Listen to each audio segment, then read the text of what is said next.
This is an ABP Life podcast.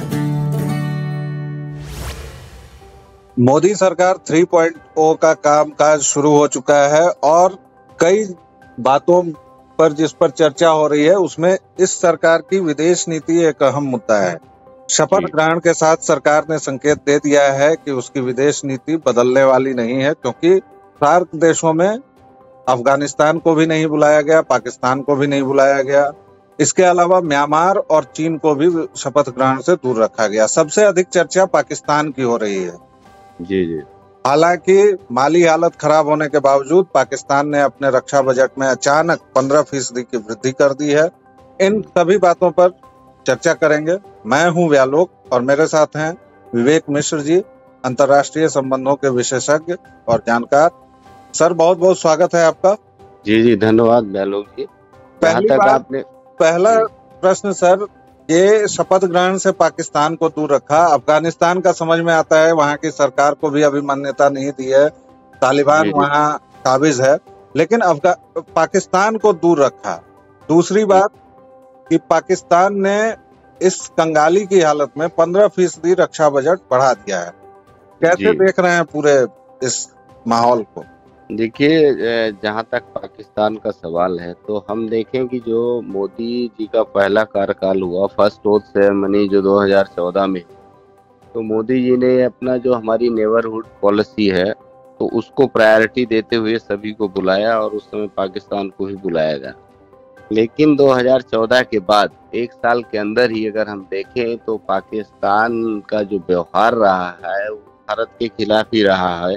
बहुत सारी उस समय घटनाएं हुई हैं, मैं जिक्र नहीं करना चाहूँगा।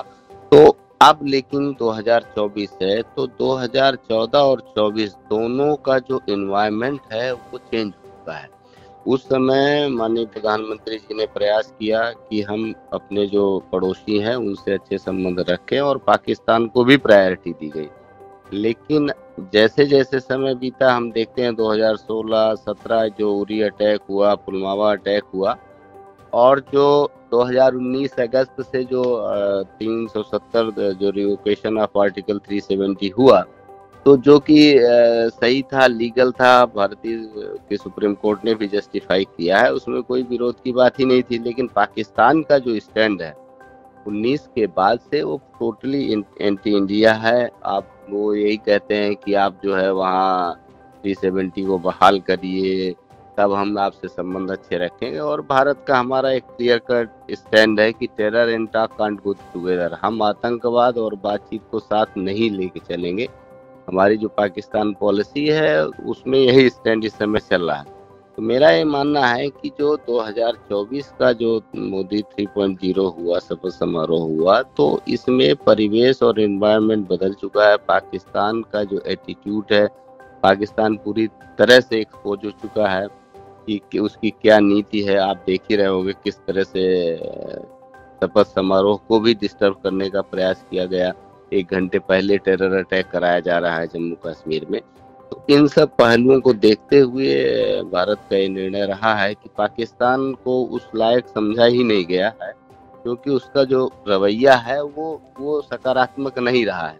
भारत ने प्रयास किया है, अगर आप देखें तो जो बधाई संदेशों के ट्वीट्स को पढ़ें तो कितने दिन बाद, 5 दिन बाद वहाँ के प्राइम मिनिस्टर ने सिंपल मैसेज किया बधाई का।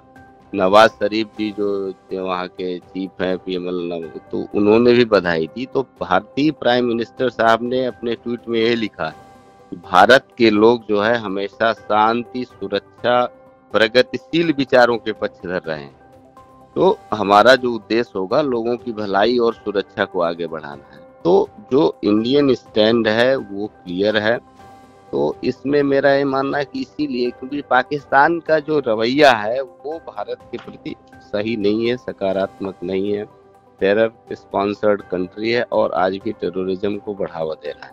तो उसी स्टैंड के तहत ही जो हमारी कंसिस्टेंट पॉलिसी है पाकिस्तान के साथ, उसको ही सरकार ने आगे बढ़ाया है और मुझे लगता है कि वो स्टैंड कायम रहेगा। जी बैलू जी, एक आपने चर्चा की आतंकी हमलों की। मेरा लक्ष्य था कि मैं अभी आपसे दूसरे हाफ में बात करूं, लेकिन खैर आपने उसका जिक्र किया है। एक तरफ शपथ ग्रहण समारोह हो रहा था, ठीक उस दौरान, ऐसा भी नहीं कि वो बीत गया था, उस दौरान आतंकी हमला हो रहा था और अमेरिका में हम क्रिकेट खेल रहे थे।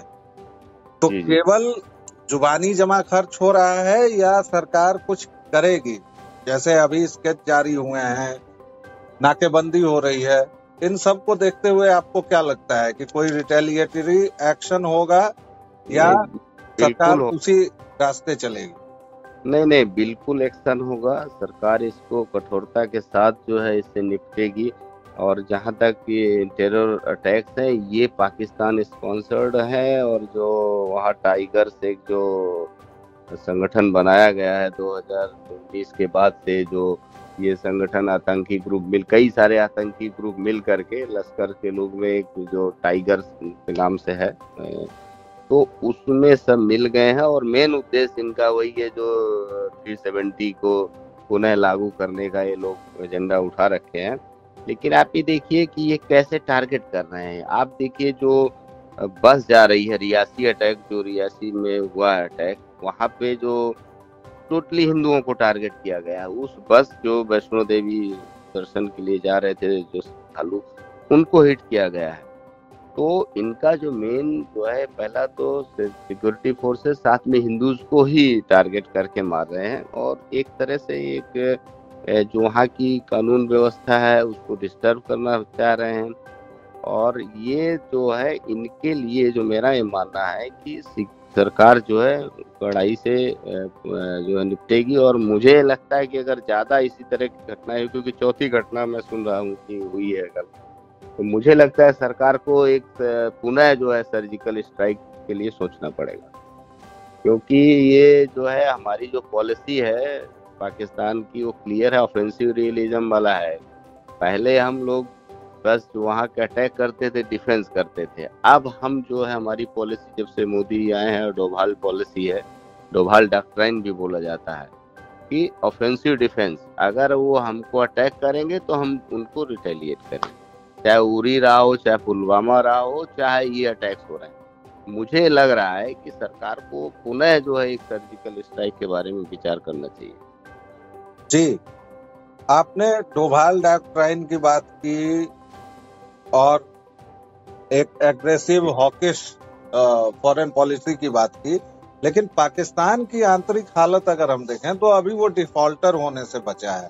आईएमएफ से उसका लगभग विवाद हो चुका है, क्योंकि आईएमएफ जिन सुधारों की बात कर रहा है पाकिस्तान में, वो सुधार कर दिए जाए तो इनकम टैक्स लगभग 40% तक बढ़ जाएगा। घरेलू और बाहरी असंतुलन दूर नहीं हो रहा है, सारी सीमाओं पर पाकिस्तान फंसा हुआ है। इसमें ये 15% रक्षा बजट में, जब लोगों को खाने के लिए रोटी नहीं है, वो गोला बारूद खरीद रहा है। इसको कैसे देखते हैं आप?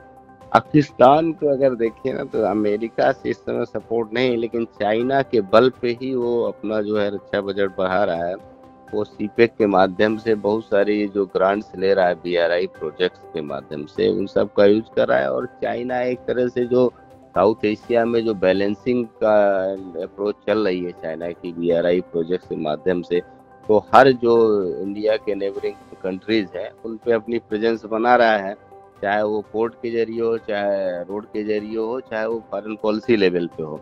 तो मुझे लगता है कि चाइना की सह पे ही पाकिस्तान ने अपना जो डिफेंस बजट बढ़ाया है। और एक तरह से एक साइकोलॉजिकल जो प्रेशर क्रिएट करना है, वो साइकोलॉजिकल स्ट्रेटजी की तरह तहत ये कर रहा है। और मुझे नहीं लगता है कि इससे बहुत ज़्यादा में जो है टेंशन की ज़रूरत है। फॉरेन पॉलिसी विभाग हमारा इसको अपना समझेंगे, असेस करेंगे कि how we will face this challenges. तो ये बेसिकली मेरा मानना है कि चाइना इसको पूरी तरह से सपोर्ट कर रहा है पाकिस्तान को। और नो डाउट इकोनॉमिक कंडीशंस तो बहुत ख़राब ही है। आईएमएफ का बेल आउट पैकेज के सहारे ही जो चल रहा है, बहुत सारी कंडीशंस आईएमएफ की जो पाकिस्तान ने फुलफिल किया है, लेकिन कम्प्लीटली पूरा नहीं किया है। इसलिए क्लियर कट अभी भी नहीं कि पूरी ग्रांट मिल जाएगी। तो चाइना का पूरा सपोर्ट मिल रहा है इस समय पाकिस्तान को, कि चाइना के दम पे ही जो है इसने बढ़ाया हुआ है, और इंडिया पे एक साइकोलॉजिकल फियर क्रिएट करने के लिए। जी बिल्कुल, बहुत बहुत धन्यवाद सर, आपने हमसे विस्तार से बात की, इसके लिए thank you very much. Thank you.